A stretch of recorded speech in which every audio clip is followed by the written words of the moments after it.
Fú, tieto svatky vyjebané človek len priberá.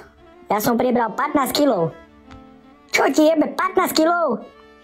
Ale ako máš to brucho riadne a túto ríšu aj nehovorím. No do piči, ja som pribral 20 kilov. 20 kilov? Čo si len žral a nič nerobil? No však žena navarila, kurva, čo to nechá vyhodiť? Všetko som to požal, ešte toto zostalo, kúsok pice, pivo si dám a pojem si lahnúť na gauč za tých kokos. Ja neviem, keď to zhodím. No ináč ja som tiež pribral pár kilov. Asi tak 10. No však aj máš batoštek tiež. Víš, koľko by bolo z teba oškvárkov? Tomu kur. Vždy sa nesmie aj z teba.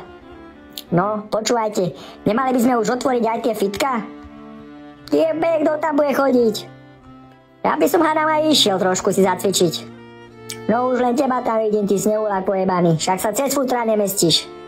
Ťa budú musieť natrieť indulónu a prešuchnúť, ty kok. Také máš brušisko. Čo ty máš čo hovoriť? No ale ja sa nepchám do fitka. Ja budem pekne doma, jak borvan natiahnutý na gauči tiež.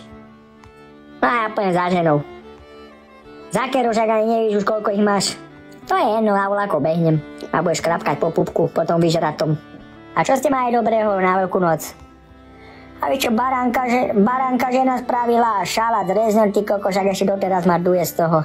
Ešte, že sú tie svatky a nemusíme chodiť do roboty. A však aj tak tam hovno robíme. Proste tak. Ja si tam chodím len oddychnúť.